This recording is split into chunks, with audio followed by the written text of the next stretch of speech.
Hello my dear students, good evening, नमस्कार। कैसे हैं आप सभी? उम्मीद करता हूं आप सभी अच्छे होंगे, स्वस्थ होंगे। दोस्तों, एक बार फिर आप सभी का हार्दिक स्वागत है आपके अपने online educational platform education board पर, जिसमें हम हरियाणा सीईटी को टारगेट करके चले हुए हैं दोस्तों। और हम हरियाणा सीईटी के लिए ही हरियाणा जीके के प्रीवियस ईयर क्वेश्चन पेपर को कवर कर रहे हैं।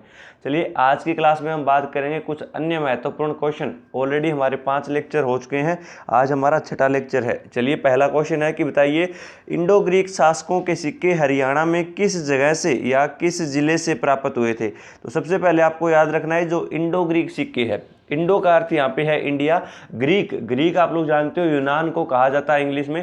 तो याद रखिएगा, 2 क्वेश्चन बनेंगे। या तो पूछेगा वो आपसे इंडो ग्रीक सिक्के, या हिंदी में पूछे जाएंगे आपसे, बताइए हिंद यूनानियों के सिक्के या हिंद यवन शासकों के सिक्के हरियाणा में किस जगह से प्राप्त हुए।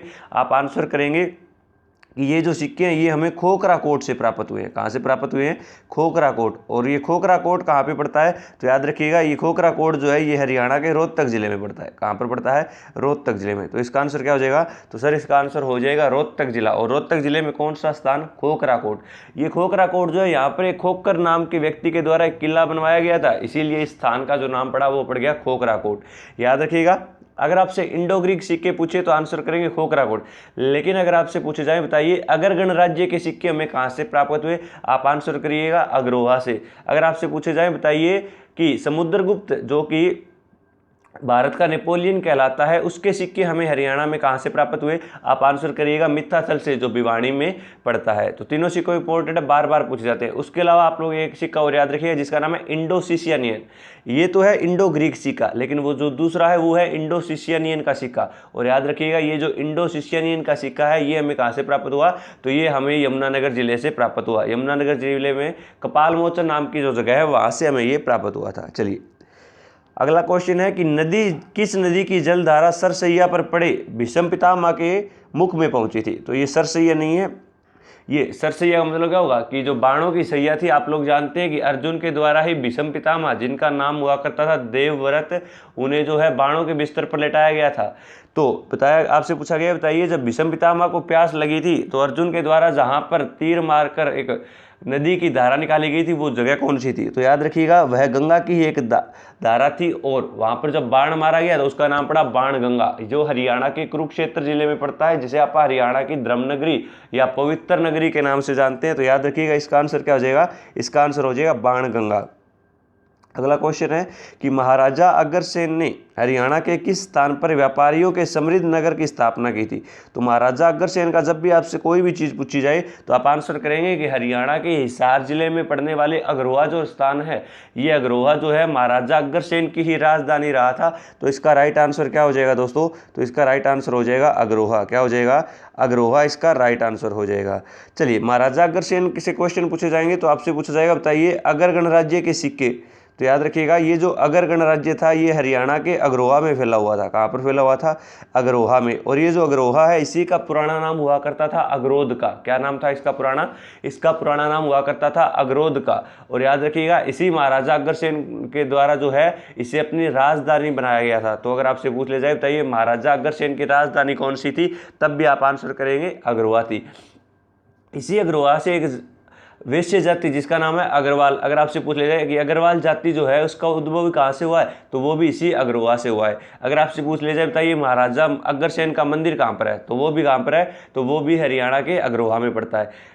याद रखिएगा, हिसार जिले में अभी जो नया एयरपोर्ट बना है या हवाई अड्डा बना है, उसी हवाई अड्डे का जो नाम रखा गया है वो भी किसके नाम पर रखा गया है? वो भी महाराजा अग्रसेन के नाम पर रखा गया है। तो मोस्ट इंपॉर्टेंट क्वेश्चन बनेगा, बताइए महाराजा अग्रसेन के नाम पर बनाया गया हवाई अड्डा हरियाणा के किस जिले में पड़ता है? तो वो भी हरियाणा के हिसार जिले में पड़ता है। महाराजा अग्रसेन से सारी की सारी बातें आपके दिमाग में छप गई होगी।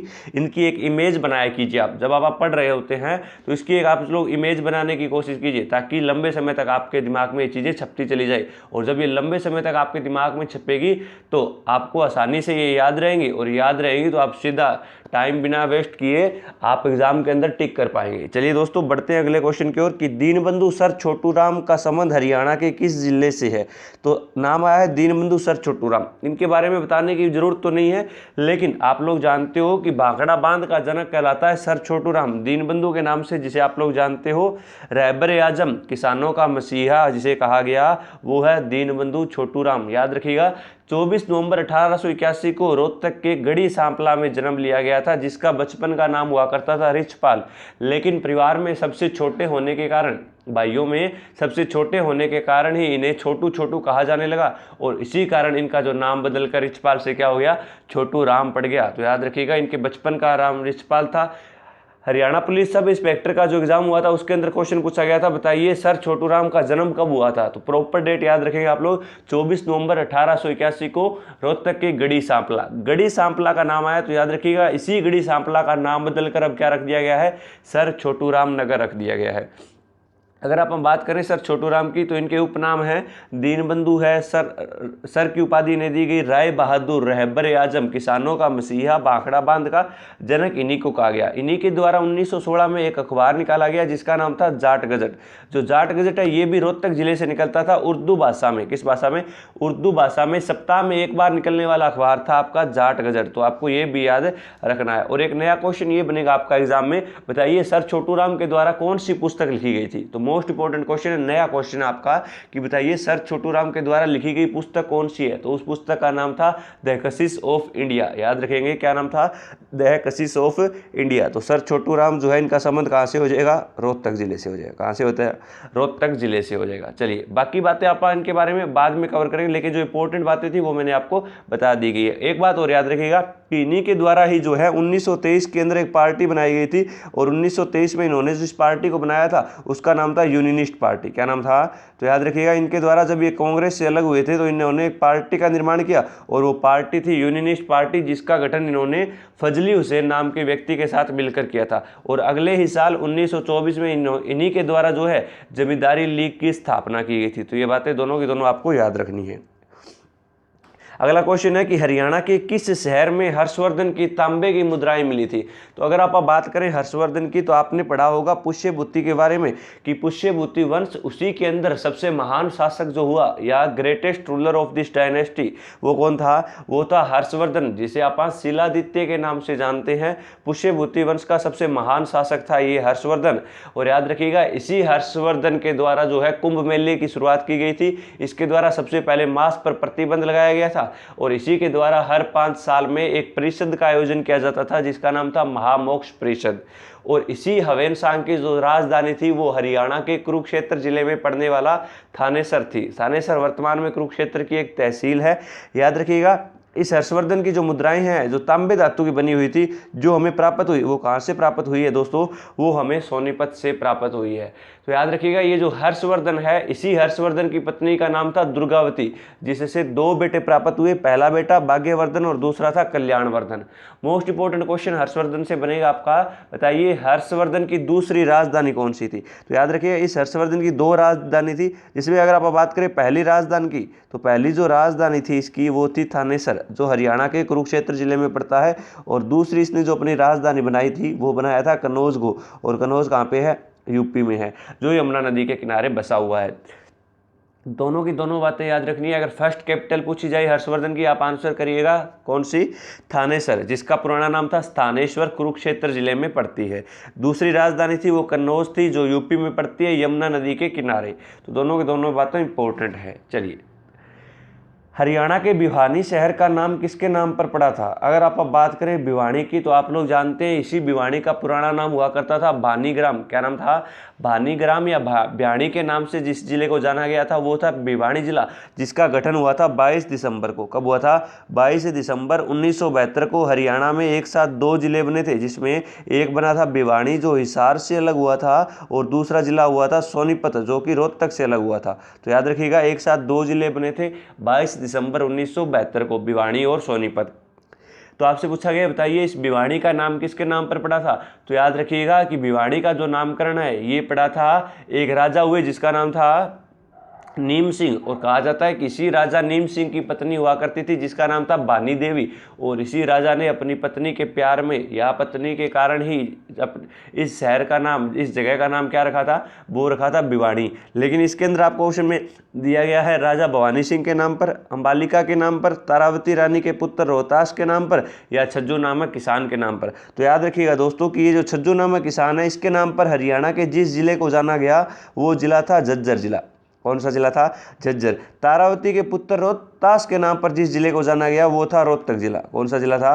रोहतक। इसी रोहतक का पुराना नाम हुआ करता था रोहतासगढ़। अंबालिका के नाम पर जाना गया अंबाला जिला। कौन सा जिला जाना गया? तो वो जाना गया अंबाला। तो इसका आंसर क्या हो जाएगा? तो सर इसका ए ऑप्शन राइट हो जाएगा कि राजा भवानी सिंह के नाम पर ही भिवानी का नाम पड़ा था। लेकिन आपको ये भी याद रखना है कि भिवानी का नाम जो है ये राजा नीम सिंह की पत्नी बानी देवी के नाम पर भी पड़ा था। तो दोनों बातें आपको याद रखनी है दोस्तों। चलिए अगला क्वेश्चन है कि बताइए हरियाणा में प्रसिद्ध घोड़ा नृत्य, कौन सा नृत्य है? घोड़ा नृत्य किस उत्सव पर किया जाता है? तो आप लोग जानते हैं घोड़े की बारी कब आती है? घोड़े की बारी जब आएगी जब आपकी क्या हो जाएगी? शादी होगी। तो शादी होगी तभी आप लोग घोड़े पे चढ़ोगे बारात जाने के समय। तो याद रखिएगा शादी कब होगी? जब आपकी नौकरी लगेगी। तो याद रखिएगा ये जो घोड़ा नृत्य है ये शादी के उत्सव पर किया जाता है। कब किया जाता है? शादी के उत्सव पर, यानी जब आपकी बारात जाने वाली होती है उसी समय आपको घोड़े पर बिठाया जाता है। तो वो कौन सा नृत्य होगा? घोड़ा नृत्य होगा। बच्चे के जन्म के ऊपर किया जाने वाला नृत्य कौन सा होता है? तो याद रखिए छठी नृत्य जो होता है ये बच्चे के जन्म पर ही किया जाता है, यानी छठे दिन जब बच्चे का जन्म को 6 दिन हो जाते हैं और तब जो नृत्य किया जाएगा वो कौन सा होगा? छठी नृत्य होगा। और अगर आपसे पूछ लिया जाए बताइए बच्चे के जन्म पर कौन सा गीत गाया जाता है? तो बच्चे के जन्म पर जो गीत गाया जाता है उसका नाम है पीलिया। कौन सा गीत है? पीलिया जो है वो बच्चे के जन्म पर गाया जाता है। होली के उत्सव पर किया जाने वाला नृत्य कौन सा होता है? फाग नृत्य होता है। कौन सा नृत्य होता है? फाग नृत्य होता है। चलिए हरियाणा राज्य में चिश्ती संप्रदाय, कौन सा संप्रदाय? चिश्ती संप्रदाय के संस्थापक कौन थे? फाउंडर ऑफ चिश्ती संप्रदाय की अगर आप बात करें दोस्तों तो याद रखिएगा ये जो चिश्ती संप्रदाय है इसके जो संस्थापक थे वो थे शेख फरीद। कौन थे? वो थे शेख फरीद, या बाबा फरीद के नाम से जिस व्यक्ति को आप जानते हैं ये वही शेख फरीद है।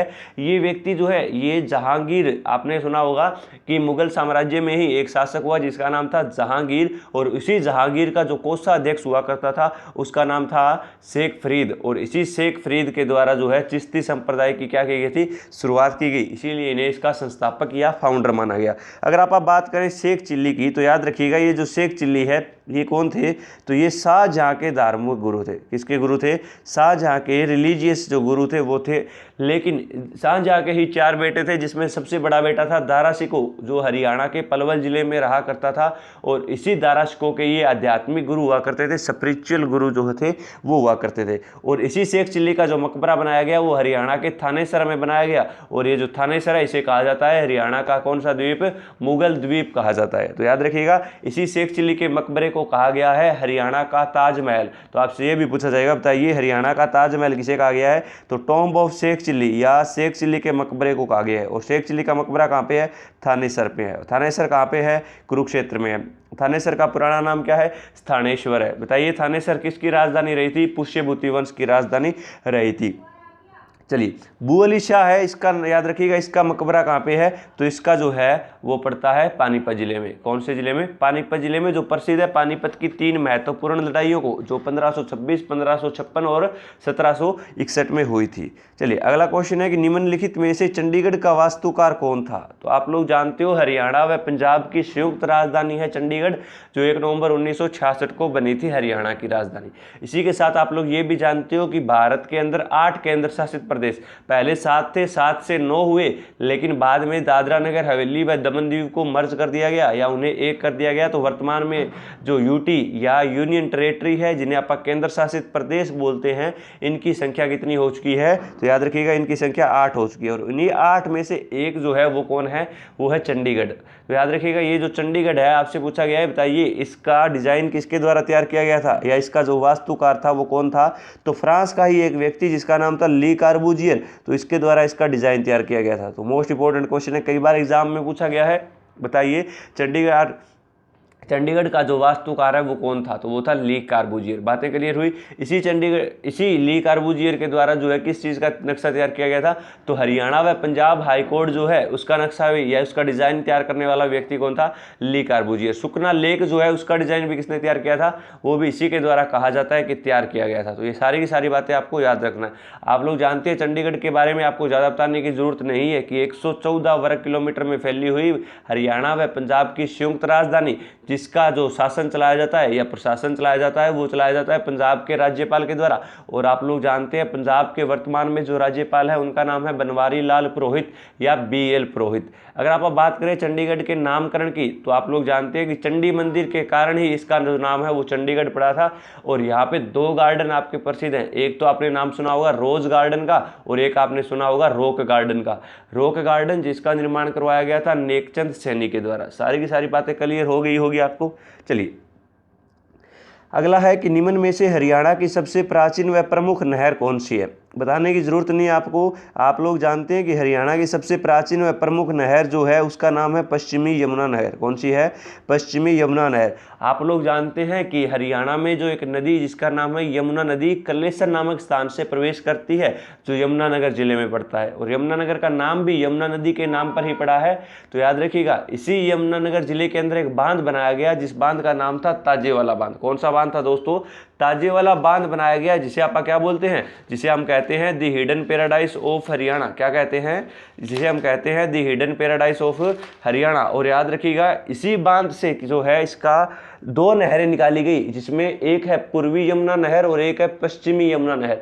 पूर्वी दिशा में जाने वाली नहर का नाम रखा गया पूर्वी यमुना नहर जो उत्तर प्रदेश में जाती है, और पश्चिम दिशा में आने वाली नहर का नाम रखा गया पश्चिमी यमुना नहर जो हरियाणा में प्रवेश करती है। तो याद रखिएगा ताजेवाला बांध जो 1879 ईस्वी में बनाया गया था, वहीं से ही 2 नहरें निकली थी आपकी, पश्चिमी यमुना नहर और पूर्वी यमुना नहर।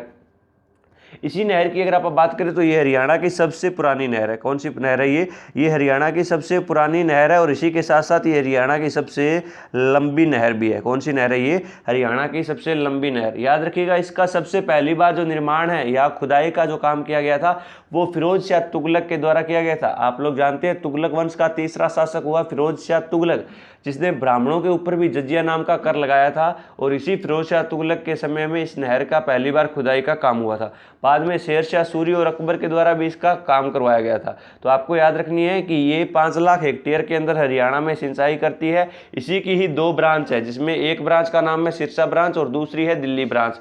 इसी दिल्ली ब्रांच को आप कई बार मुणक नहर के नाम से भी जानते हैं। तो दोनों बातें आप याद रखिएगा कि ये जो मुणक नहर है ये हरियाणा व दिल्ली के बीच में विवाद का भी कारण बनी हुई है। और इसीलिए 1996 में जो है 102 किलोमीटर की इस मुणक नहर के लिए हरियाणा व दिल्ली के बीच में समझौता भी हुआ था दोस्तों।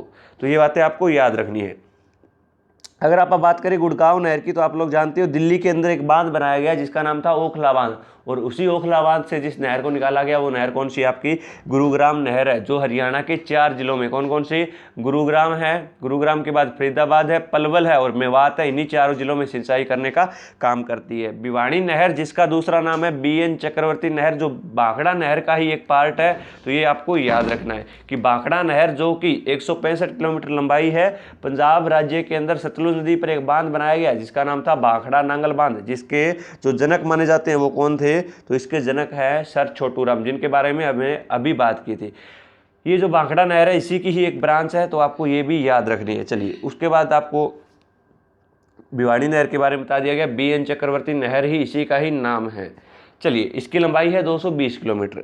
अगला क्वेश्चन है दोस्तों कि हरियाणा के पहले राज्यपाल श्री धर्मवीर का कार्यकाल कितने दिनों का रहा था।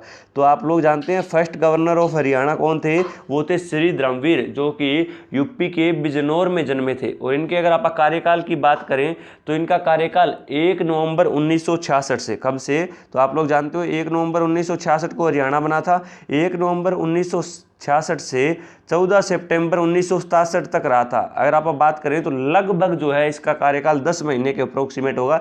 तो आपको ऑप्शन में सिर्फ लगभग बताना है। तो याद रखिएगा इसका कार्यकाल कितना रहा था, लगभग 10 महीने। तीन क्वेश्चन बनेंगे। पहला बनेगा, बताइए हरियाणा के पहले राज्यपाल कौन हुए। आप आंसर करेंगे हरियाणा के पहले राज्यपाल हुए धर्मवीर भारती, या धर्मवीर कहाँ से संबंध था, यूपी के बिजनौर से। कार्यकाल कितने दिनों का रहा, तो 10 महीनों का। प्रॉपर आपसे पूछ लिया जाए तो 1 नवंबर 1966 से लेकर 14 सितंबर 1967। दूसरा क्वेश्चन बनेगा, बताइए हरियाणा के सबसे अधिक समय तक रहने वाले राज्यपाल कौन थे, तो वो थे हरियाणा के दूसरे राज्यपाल, जिनका नाम था BN चक्रवर्ती या वीरेंद्र नारायण चक्रवर्ती, जो कि 1967 से लेकर 1976 तक हरियाणा के जो रहे राज्यपाल रहे थे। अगर तीसरा क्वेश्चन आपसे पूछा जाएगा, बताइए सबसे कम समय तक हरियाणा के राज्यपाल कौन रहे थे, तो वो रहे थे OP वर्मा या ओम प्रकाश वर्मा, जो मात्र 6 दिन, 5 या 6 दिन, अगर आपको 6 दिन ऑप्शन में ना मिलता है तो आप 5 दिन टिक करके आएंगे। 6 दिनों तक हरियाणा के क्या रहे थे, राज्यपाल रहे थे। और वर्तमान में हरियाणा के राज्यपाल कौन है, वर्तमान में हरियाणा के राज्यपाल है बंडारू दत्तात्रेय। याद रखिएगा, बंडारू दत्तात्रेय हरियाणा के वर्तमान में राज्यपाल है, जिनका जन्म कहाँ पर हुआ था, तो जिनका जन्म हुआ था तेलंगाना में। कहाँ पे, तेलंगाना में हुआ था दोस्तों।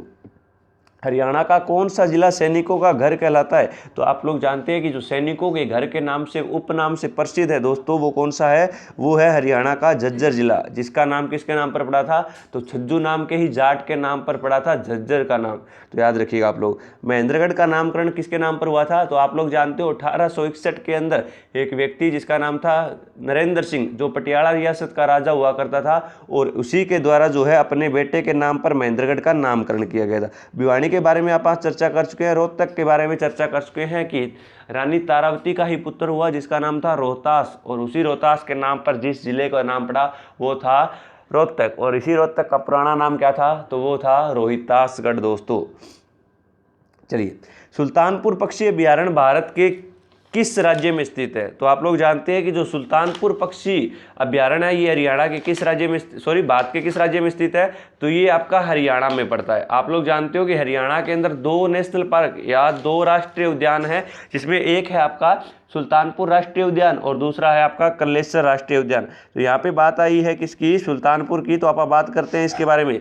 तो याद रखिएगा, सुल्तानपुर जो है ये पड़ता है गुरुग्राम में। कहाँ पे पड़ता है, तो याद रखिएगा ये हरियाणा के गुरुग्राम जिले में पड़ता है, जिसे आप गुड़गांव के नाम से जानते थे। इसकी स्थापना सबसे पहले 1971 में की गई, और इसकी स्थापना करने का जो श्रेय गया वो गया सलीम अली नाम के एक व्यक्ति को।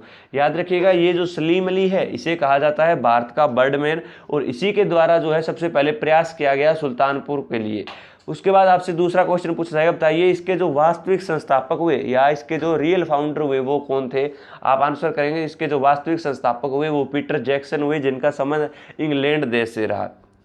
5 जुलाई 1991 को इसे राष्ट्रीय पार्क का दर्जा दिया गया था। मोस्ट इंपोर्टेंट क्वेश्चन यही बनेगा आपसे, बताइए इसे राष्ट्रीय पार्क का दर्जा कब दिया गया, तो 5 जुलाई 1991 को इसे राष्ट्रीय पार्क का दर्जा दिया गया। और अगर आपसे पूछ लिया जाए बताइए इसका एरिया या इसका क्षेत्रफल कितना है, तो आप आंसर करेंगे 352.17, कितना है 352.17 एकड़ में फैला हुआ है आपका सुल्तानपुर पक्षी अभ्यारण्य, जो प्रसिद्ध है किसके लिए, जो प्रसिद्ध है साइबेरियन सारस के लिए। तो यहाँ पर एक प्रवासी पक्षी आता है दोस्तों जिसका नाम है साइबेरियन सारस। तो आपसे पूछा जाएगा बताइए किस नेशनल पार्क में या किस झील के ऊपर जो है साइबेरियन सारस आता है, तो सुल्तानपुर राष्ट्रीय पार्क में पड़ने वाली सुल्तानपुर झील के ऊपर आता है। बातें क्लियर हुई सारी की सारी।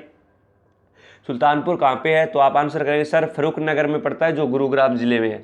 संस्थापक कौन था या स्थापना 1971 में सलीम अली ने। वास्तविक संस्थापक कौन था, पीटर जैक्सन था। कहाँ से आया था, इंग्लैंड से आया था। 5 जुलाई 1991 को राष्ट्रीय पार्क का दर्जा दिया गया। अगर आप बात करें एरिया की तो 352.17 एकड़ एरिया है, और कौन सी झील है यहाँ पे, सुल्तानपुर झील है, जहाँ पे कौन सा पक्षी आता है, साइबेरियन सारस आता है दोस्तों। पेहुआ से किस वंश के शासक का अभिलेख प्राप्त हुआ था। अगर आप बात करें अभिलेख या इंस्क्रिप्शन की, तो यहाँ से हमें जिस शासक का प्राप्त हुआ अभिलेख वो था प्रतिहार। आपने नाम सुना होगा गुर्जर प्रतिहार वंश, जिसका हरियाणा में उदय कब हुआ, जब पुष्यभूति वंश का अंत हुआ, यानी हर्षवर्धन की मृत्यु 647 में हुई थी, और उसकी मृत्यु के बाद में हरियाणा में जो अगला वंश आया उसका नाम था गुर्जर प्रतिहार वंश। और याद रखेंगे ये जो गुर्जर प्रतिहार वंश है, इसी का ही जो संस्थापक था वो तो कौन था, वो था राजा हरीशचंद्र। कौन था, वो था राजा हरीशचंद्र। और इसी हरीशचंद्र के द्वारा जिस वंश की स्थापना की गई वो कहलाया गुर्जर प्रतिहार वंश। और इसी गुर्जर प्रतिहार वंश का सबसे महान शासक जो हुआ वो कौन हुआ, वो हुआ राजा मिहिर भोज या राजा भोजदेव के नाम से जिसे आप लोग जानते हो।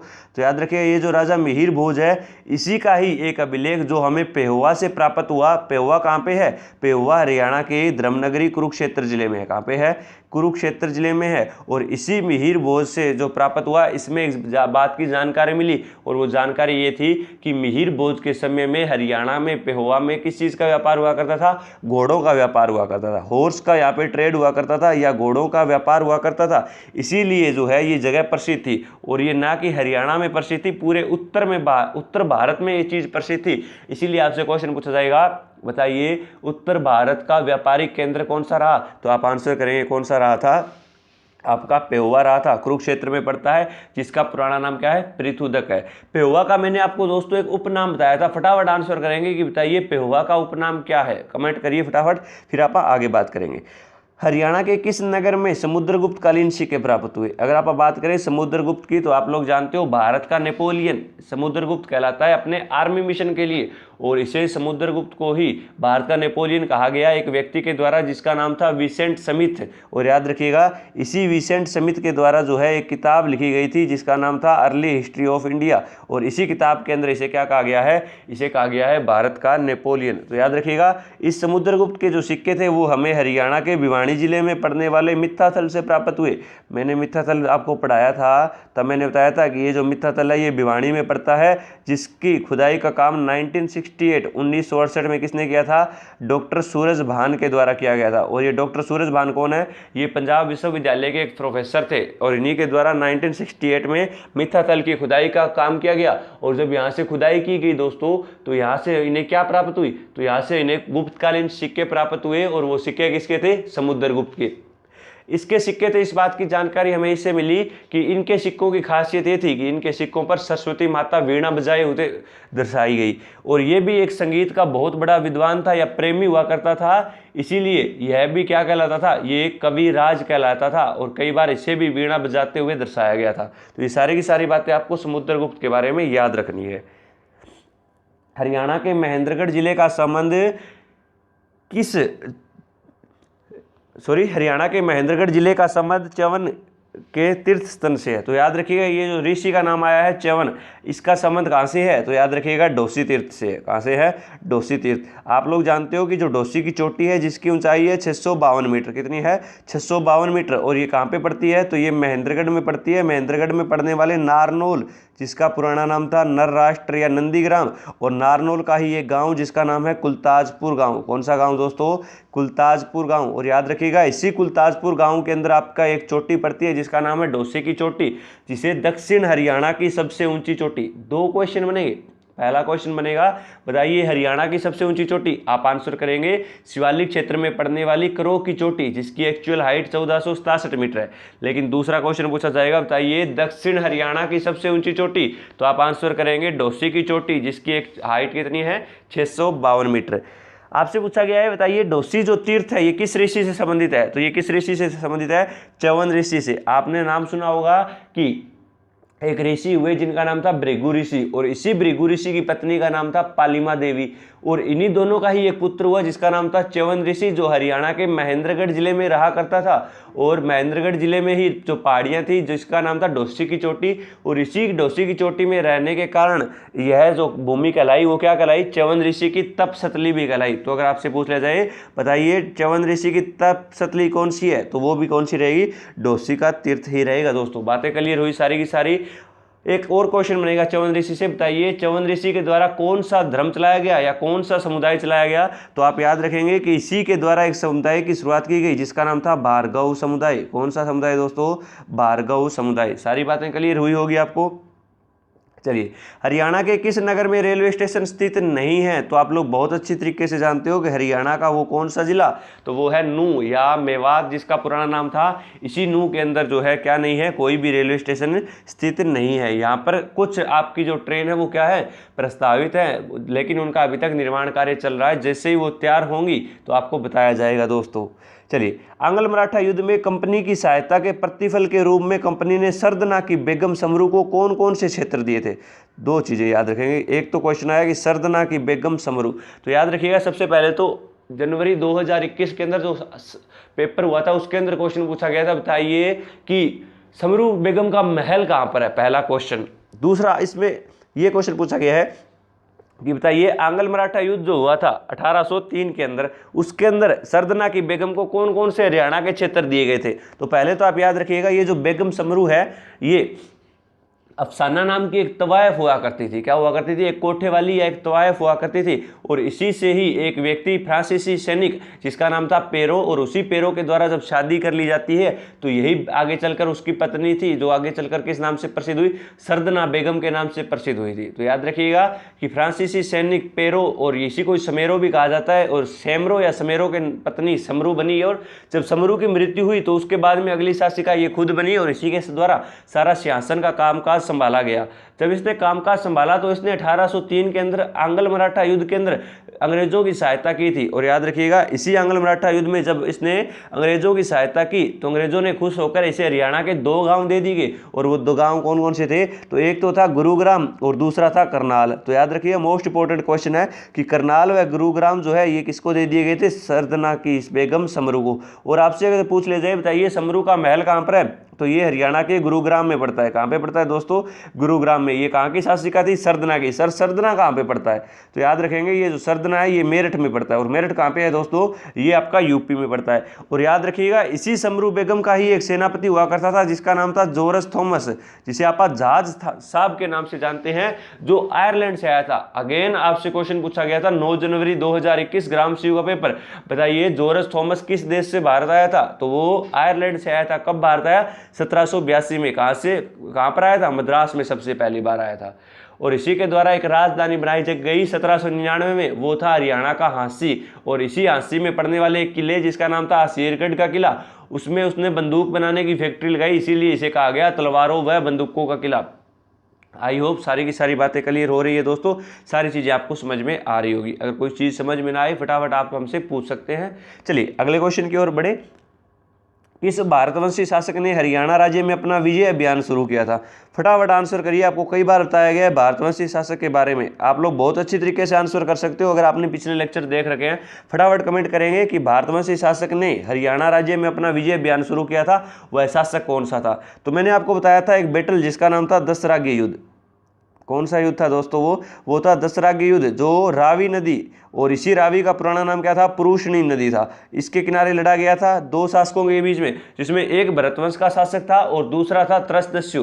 तो आप बताइए फटाफट वो शासक कौन सा था? चलिए तब तक आप अगले क्वेश्चन के बारे में बात करते हैं कि बताइए पेट्रो परिसर हरियाणा के किस शहर में स्थित है? तो आप लोग जानते हैं कि जो पेट्रो परिसर है ये किसे कहा जाता है? तो हरियाणा का जो पानीपत जिला है इसे ही कहा जाता है। क्यों कहा जाता है? क्योंकि यहाँ पे क्या लगा हुआ है? NFL। क्या लगा हुआ है? यहाँ पे लगा हुआ है सर NFL। और आप लोग जानते हो हरियाणा के अंदर तेल शोधक कारखाना या फिर IOCL की जो कंपनी लगी हुई है ये पानीपत के ही बाहुली गांव में लगी हुई है, जो हरियाणा का सबसे बड़ा क्या है?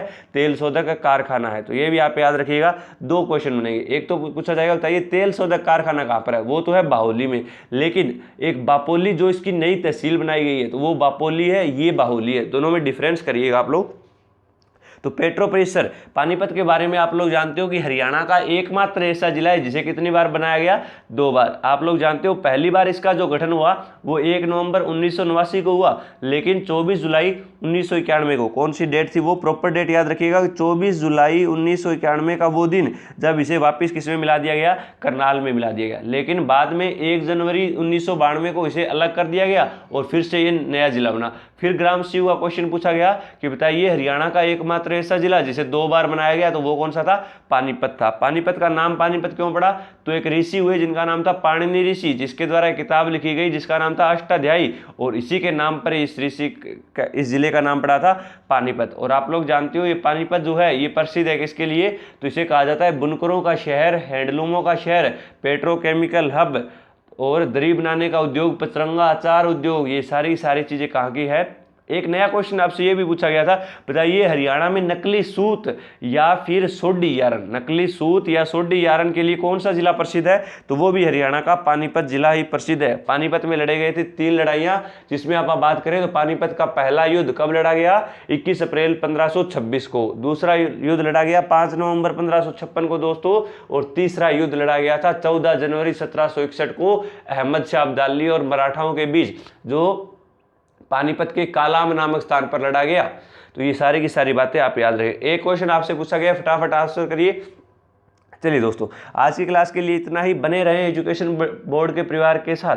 चलिए, थोड़ा सा हेल्थ का इश्यू है दोस्तों, इसी कारण जो है आपको थोड़ी वॉइस में दिक्कत आ रही होगी, लेकिन जैसे ही हमारी हेल्थ ठीक हो जाएगी तो आपकी क्लासें बिल्कुल सही नॉर्मल से चलने लगी। तब तक आप एजुकेशन बोर्ड परिवार के साथ बने रहें, दोस्तों से ज़रूर शेयर करें और क्लासें कैसी लगती है इसका रिव्यू जरूर दें।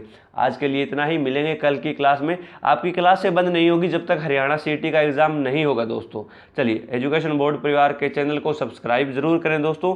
आपका साथ यूं ही बना रहे। जय हिंद, जय भारत, धन्यवाद।